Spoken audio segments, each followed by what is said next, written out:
Assalamualaikum warahmatullahi wabarakatuh. Apa kabar semua siswa ibu? Semoga kalian dalam keadaan sehat dan terus semangat belajarnya. Pada kali ini, kita kembali belajar bahasa Indonesia pada materi menelaah pola, struktur, dan kaidah kebahasaan pada teks iklan. Adapun tujuan mempelajari materi ini, kamu diharapkan mampu menelaah hubungan unsur, pola penyajian, dan kebahasaan teks iklan, slogan, atau poster dari berbagai sumber yang kamu baca dan kamu dengar. Tetapi alangkah baiknya sebelum mempelajari materi ini, kita berdoa terlebih dahulu. Semoga kita mendapatkan ilmu yang bermanfaat dari materi hari ini. Amin.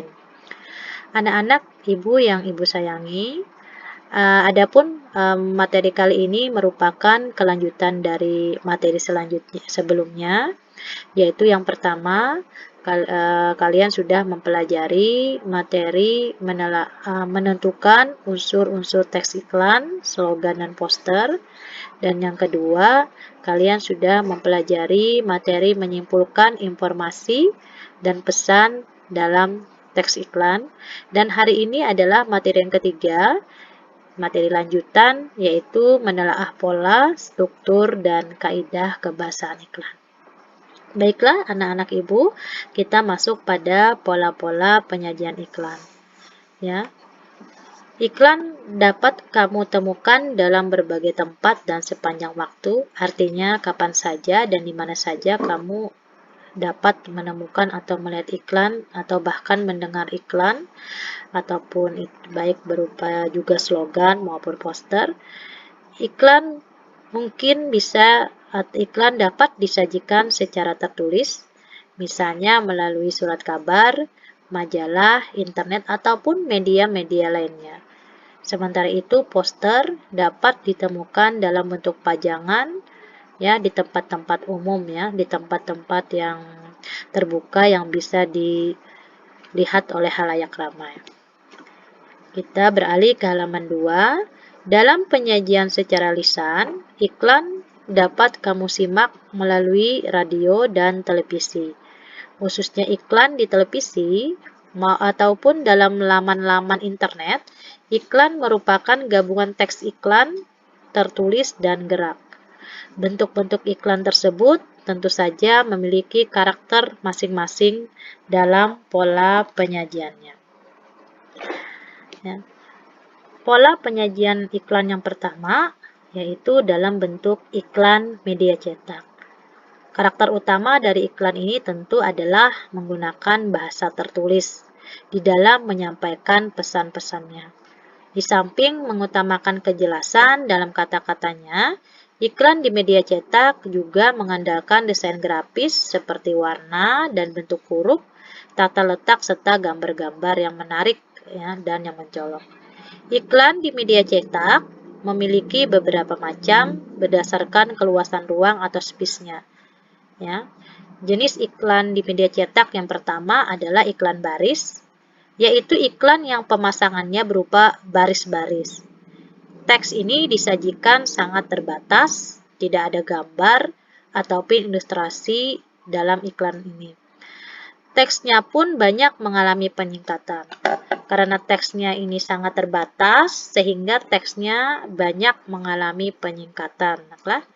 Dan sehingga bentuknya hanya berupa baris-baris. Iklan baris pada umumnya dimanfaatkan oleh perorangan dan perusahaan-perusahaan kecil. Iklan baris ini dapat kamu temukan salah satunya di antara lain di media cetak berupa koran atau surat kabar. Apabila kamu sering membaca surat kabar atau koran, tentu kamu pernah melihat atau membaca iklan baris, ya, di lembar koran tersebut. Salah satu contoh ibu bacakan, ya. Dijual rumah disingkat dengan RMH, semivilla luas disingkat dengan LS 174, BT disingkat dengan butuh disingkat dengan BT, 4 buah disingkat dengan BH, ya.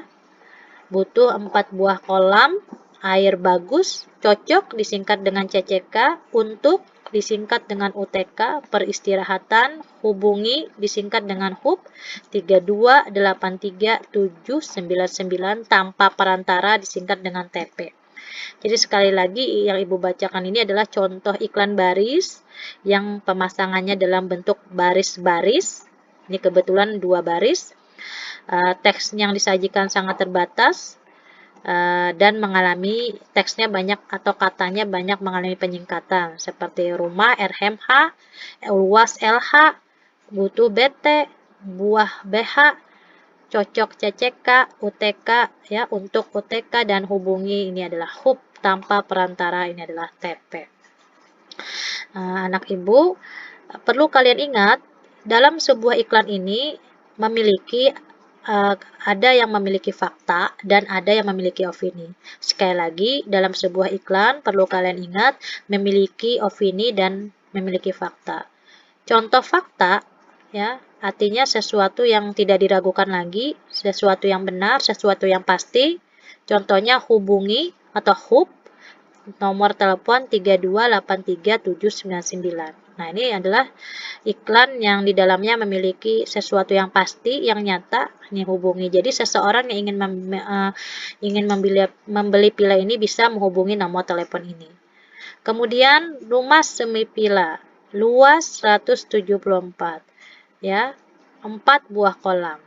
Ini sudah juga merupakan sebuah fakta, karena ini dikategorikan dengan fakta. Di dalamnya sudah disebutkan kalau di dalam villa itu memiliki 4 buah kolam. Selain fakta, tadi kata Ibu ada mengandung opini yang belum tentu kebenarannya, ya, karena setiap orang memiliki pandangan yang sekali lagi yang belum tentu kebenarannya, yang belum tentu bisa benar atau pasti. Misalnya air bagus, menurut si pemilik pila airnya bagus, tapi menurut orang lain belum tentu bagus. Pila cocok untuk peristirahatan. Menurut penjual pila itu cocok untuk peristirahatan, tapi menurut orang lain belum tentu pila tersebut cocok untuk peristirahatan. Jadi sekali lagi, di dalam sebuah iklan ada yang memiliki fakta, ada yang memiliki opini. Contoh iklan media cetak yang kedua adalah iklan kolom. Iklan kolom ini yaitu iklan yang pemasangannya dalam media berupa kolom-kolom, ya, bukan berupa baris-baris lagi, tapi berupa kolom-kolom, sehingga bentuknya lebih besar daripada iklan baris. Di samping itu menggunakan teks, ya. Iklan ini juga sering pula menyertakan gambar dan berbagai ilustrasi menarik lainnya. Iklan kolom bahkan bisa mencapai satu halaman, kalau di koran atau majalah bisa mencapai satu halaman lembar koran tersebut. Selain itu dikenal juga yang namanya iklan display di dalam iklan media cetak. Iklan yang memiliki ukuran lebih luas dibanding iklan kolom. Iklan display merupakan iklan yang berisi hanya berupa kata-kata dan gambar, foto, ataupun media grafis lainnya. Ada juga yang namanya iklan advertorial, yaitu iklan sejenis iklan display. Hanya saja teknik penyampaiannya mirip seperti berita.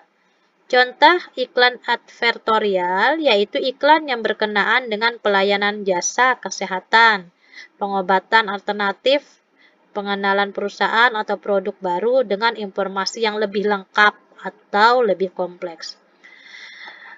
Kita masuk pada penyajian yang kedua. Selain tadi berdasarkan media cetak, ada lagi yang kedua yaitu media iklan berupa media elektronik.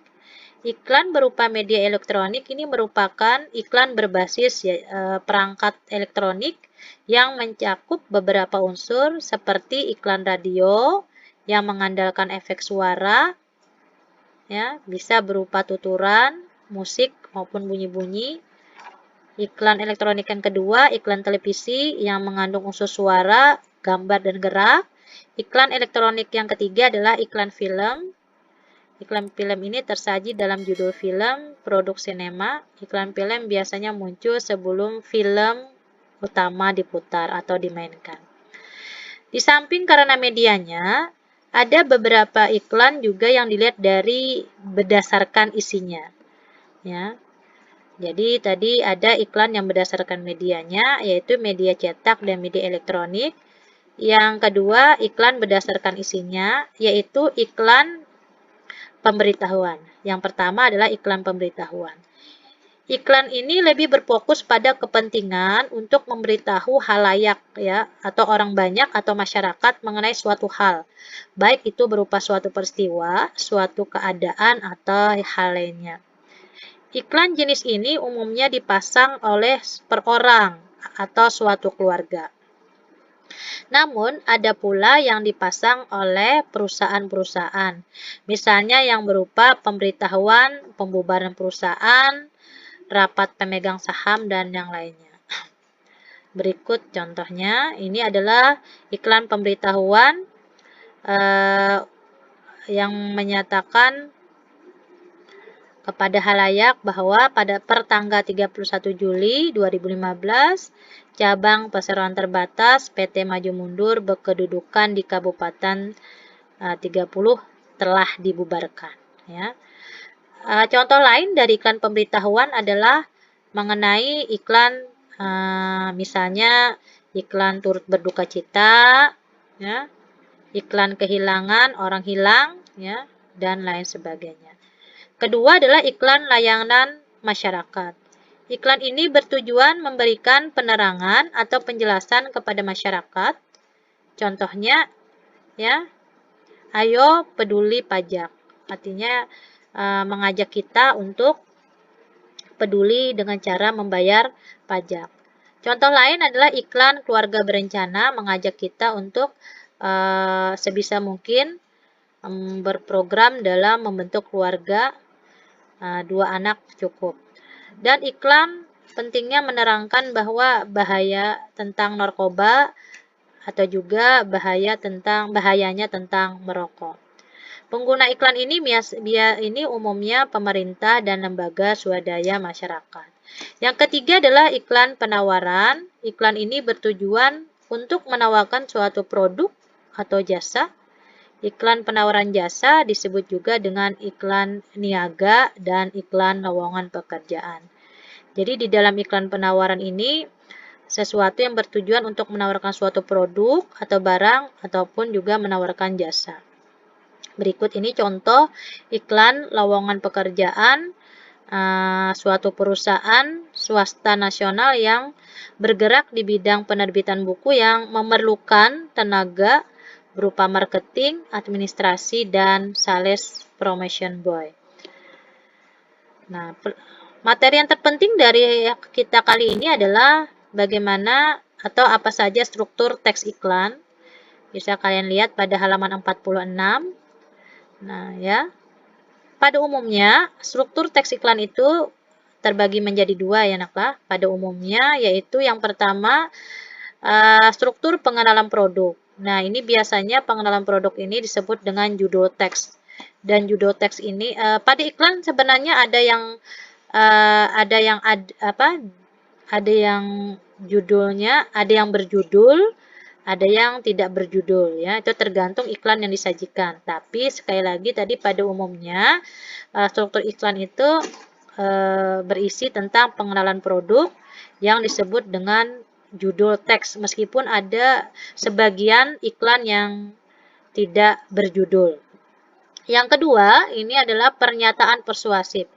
Struktur yang kedua, pernyataan persuasif, berisi pernyataan yang mendorong si pembaca atau si pendengar dapat berbuat sesuatu yang diinginkan seperti yang diiklankan.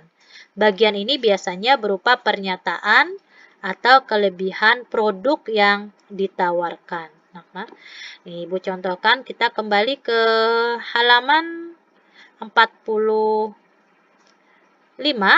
ya. tadi adalah sebuah iklan lowongan pekerjaan, ya. Di mana letak pengenalan produknya, di mana letak judul teksnya, bisa kalian baca atau lihat di awal atau paling atas kolomnya, paling atas penulisan iklannya. Nah, struktur pengenalannya ada atau judul teksnya ini adalah tentang lowongan pekerjaan yang ditulis oleh sebuah perusahaan swasta nasional yang bergerak di bidang penerbit buku. Nah, ini adalah judulnya, lowongan pekerjaan yang diperlukan oleh sebuah perusahaan swasta nasional yang bergerak di bidang penerbitan sebuah buku. Ya, dia membutuhkan tenaga marketing, administrasi, dan sales promotion boy. Sedangkan yang struktur kedua adalah pernyataan persuasifnya, sesuatu yang mendorong agar si pembaca berbuat sesuatu seperti yang diinginkan oleh perusahaan itu di dalam iklannya. Di sini terlihat bahwa si perusahaan swasta nasional menginginkan si pembaca untuk mengirimkan surat lamarannya, ya, melamar mau menjadi marketing, atau mau melamar menjadi administrasi, atau mau melamar menjadi sales. Silahkan posisi yang dipilih ditulis, ya, kemudian lamarannya dikirim ke PT Penerbit Erlangga, ya. Jadi di bagian persuasif, perusahaan swasta nasional yang bergerak di bidang penerbitan ini ingin pembaca berbuat sesuatu, yaitu mengirimkan lamarannya memilih posisinya melamar menjadi apa, ataukah menjadi marketing, administrasi, atau sales, kemudian kirimkan lamarannya ke PT Penerbit Erlangga. Anak-anak ibu yang ibu sayangi, materi kita yang penting yang kedua adalah bagaimana cara menelaah struktur kebahasaan teks iklan, atau apa yang ditelaah dari kaidah kebahasaan teks iklan. Teks iklan bertujuan menawarkan produk, baik berupa barang atau jasa. Oleh karena itu, kata-katanya yang muncul harus bersifat persuasif, bujukan atau dorongan tentang suatu kebiasaan ataupun gaya hidup. Pernyataan dalam teks iklan umumnya bersifat imperatif, yaitu suatu permintaan, ajakan, dorongan, atau larangan. Adapun kalimat imperatif itu ditandai oleh kata-kata seperti ditemukan. Kata lainnya adalah ikutilah, hadirilah, wujudkan, nyatakan, nikmati, sebaiknya, marilah, ayo, dan janganlah. Kalimat imperatif selain bersifat persuasif, kaidah kebahasaan teks iklan juga bersifat imperatif, ya, artinya meminta, mengajak si pembaca untuk mengikuti atau berbuat sesuatu seperti yang ada di iklan. Biasanya ciri-ciri dari kalimat persuasif atau imperatif ini salah satunya berakhiran lah, berakhiran kan, ada kata-kata mengajaknya, ada kata-kata memintanya, kata-kata ataupun ada kata-kata yang berupa larangan. Bahasa iklan menggunakan bahasa yang sederhana, mudah diingat, dan mudah dipahami, sehingga kalimat iklan disarankan, dikehendaki jangan terlalu panjang, melainkan singkat tetapi menarik. Silahkan nanti juga anak ibu, pernah ibu singgung tadi, singkatan-singkatan di dalam iklan baris, bisa kalian pelajari, ya, di dalam halaman 48.